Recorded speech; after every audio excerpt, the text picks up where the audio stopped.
बिस्मिल्लाहिर्रहमानिर्रहीम। सारी अहादीस हैं जिनका तर्जुमा उजलत में किया जाता है, उसे दोबारा से देखने की जरूरत है।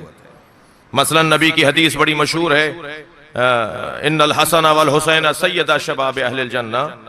हमारे यहाँ तर्जुमा होता है हसन हुसैन जवाना ने जन्नत के सरदार हैं। तर्जुमा ठीक नहीं है, मशहूर तर्जुमा यही होता है हसन हुसैन जवाना ने जन्नत के सरदार हैं। नबी ये नहीं फरमा रहे कि हसन हुसैन जवाना ने जन्नत के सरदार हैं जी। इसका मतलब ये हुआ कि मर जाओ जन्नत में चले जाओ, हसनैन की सालारी तुम्हें मिल जाएगी, यानी मुर्दों के सालार हैं। नबी ने कहाँ कहा है, सामने की अरबी है, सीधी सी जबान में नबी ने सादी जबान में बात की है। सरकार फरमा रहे हैं इन्नल हसन वल हुसैना सय्यदा शबाब अहलिल जन्ना।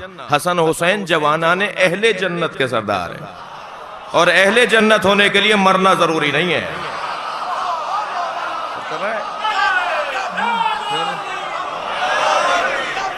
इसी दुनिया में अहले जन्नत बन जाओ, हसनैन की सालारी तुम्हें नसीब हो जाएगी। और फरमा रहे ये सामने की हदीस नबी की बड़ी मशहूर हदीस। इसी तरह कुरान मजीद की आयत के वातसिमू बिहब्लिल्लाहि जमीअन वला तफर्रकू, अल्लाह की रस्सी को मजबूती से थामे रखो और तफर्रक़े में मत पड़ो, झगड़े में मत पड़ो। झगड़े में क्यों नहीं पड़ो? एक आदमी गलत कह रहा है, गलत बात कर रहा है, जुल्म कर रहा है, ज्यादती कर रहा है। न झगड़ा जाती तौर पे बुरा है, न दोस्ती जाती तौर पे अच्छी है। दोबारा जुमला कहता हूं, ना इत्तेहाद जाती तौर पे कोई अच्छी चीज है, ना इख्तलाफ जाती तौर पे बुरी चीज है। जातन बुरी नहीं है, इख्तलाफ का सबब होता है जो उसे बुरा बनाता है, इत्तेहाद का सबब होता है जो उसे अच्छा बनाता है। ये क्या बात हुई कि साहब लड़ना नहीं चाहिए? क्यों नहीं लड़ना चाहिए? ये क्या बात हुई हमेशा इत्तेहाद होना चाहिए? क्यों इत्तेहाद होना चाहिए? क्यों इत्तेहाद होना चाहिए? क्यों नहीं लड़ना चाहिए? वो क्यों जब तक हल नहीं होगा, लड़ाई का मतलब रोशन नहीं होगा। वो क्यों जब तक रोशन नहीं होगा, इत्तेहाद का मफहूम रोशन नहीं होगा। ये नहीं कह रहा अल्लाह की रस्सी को मजबूती से थामे रखो और झगड़ा मत करो, इख्तलाफ ना करो, तफर्रका नहीं करो। यही तो बात करते हैं आज बहुत सारे दोस्त हमारे। जब हम अहले बैत की फजीलत को बयान करते हैं तो खुद ब खुद बहुत सारे लोगों की नफी होती है, हमें कहने की जरूरत ही नहीं होती।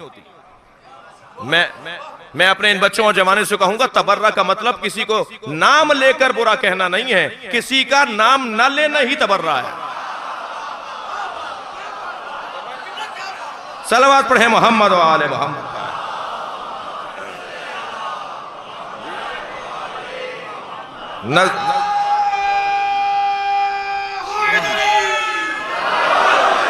नजरअंदाज करना ही तो तबर्रा है। हम नहीं पहचानते भाई, हम जानते ही नहीं है कौन है ये। अच्छा, बहुत सौ को तो यही खाया जा रहा है कि हम जानते ही नहीं है,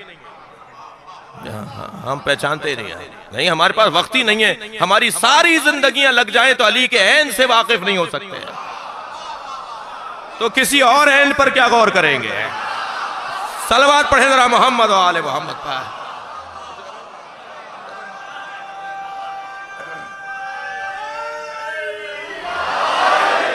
गौर फरमा रहे हैं आप? तो यहां पर अब ये कि तफर्रक़े में मत पड़ो, अल्लाह की रस्सी को मजबूती से थामे रखो और तफर्रक़े में न मत पड़ो। ये तर्जुमा ठीक नहीं है। तर्जुमा किया जाएगा वातसिमू बिहब्लिल्लाहि जमीआ, अल्लाह की रस्सी को मजबूती से थाम लो। अभी रस्सी क्या है? थक तो नहीं रहना पड़ा। ये रस्सी क्या है? रस्सी क्या है? नबी से पूछा गया या रसूलल्लाह रस्सी क्या है? नबी ने एक जवाब दिया। मौला अली से पूछा गया या अली अल्लाह की रस्सी क्या है? मौला अली ने एक जवाब दिया। मौला अली से पूछा गया या अली अल्लाह की रस्सी क्या है? फरमाया कुरान। नबी से पूछा गया या रसूलल्लाह अल्लाह की रस्सी क्या है? फरमाया अली। ये दो मुख्तलिफ कौल नहीं है, बल्कि एक दूसरे को समझा रहे हैं। ये हदीसें एक दूसरे की तफसीर कर रही हैं। यानी जो नबी फरमा रहे हैं कि अल्लाह की रस्सी अली है और अली कह रहे हैं अल्लाह की रस्सी कुरान है, तो ये दो कब हैं? ये एक ही वजूद की दो तस्वीरें हैं, एक खामोश है, एक बोलता हुआ है। खुद मेरे मौला ने फरमाया, ये बयान खिताबत का बयान नहीं है, ये जोश विलायत और मोहब्बत नहीं है। मौला अली खुद फरमा रहे हैं, जब नेज़े पे कुरान को उठाया गया तो हजरत ने भागते हुए लोगों से कहा, कहां जा रहे हो? ये जो नेज़े की अनियों पर कुरान है, ये पोस्ट पर, खाल पर लिखा हुआ कुरान है। तुम्हें अगर वाकई कुरान देखना है तो मेरी तरफ देखो, मैं बोलता हुआ कुरान हूं। मैं कुरान को जानता हूं और कुरान मुझे जानता है। तो अब तर्जुमा क्या होगा? वातसिमू बिहब्लिल्लाहि जमीअन वला तफर्रकू, अल्लाह की रस्सी को मजबूती से थामे रखो और इस रस्सी के बारे में झगड़ा मत करो। सलावत पढ़े मोहम्मद व आले मोहम्मद पर। जी,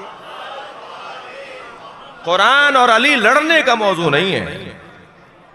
बहुत बड़ी तादाद में अहले सुन्नत तशरीफ फरमा थे हमारे अजीज, हमारे भाई। एक सेमिनार में हमें कुछ बोलने का मौका मिल रहा था और यही कुछ उन्वान था। मैंने उन दोस्तों से कहा कि कुरान लड़ने का मौजू नहीं है कि साहब शियों का 40 पारे का कुरान था, 10 पारे फला की बकरी खा गई। मुसीबत यह है कि बकरी तुम्हारी है, जवाब हम दें। हमारा उस बकरी से क्या ताल्लुक जो कुरान खा जाती हो। एक सलवात और पढ़ लें नबी की जात पर। अगर आप हमारे लेटेस्ट वीडियोस के बारे में जानना चाहते हैं तो हमारे चैनल को सब्सक्राइब करें और बेल आइकन को प्रेस करें। शुक्रिया।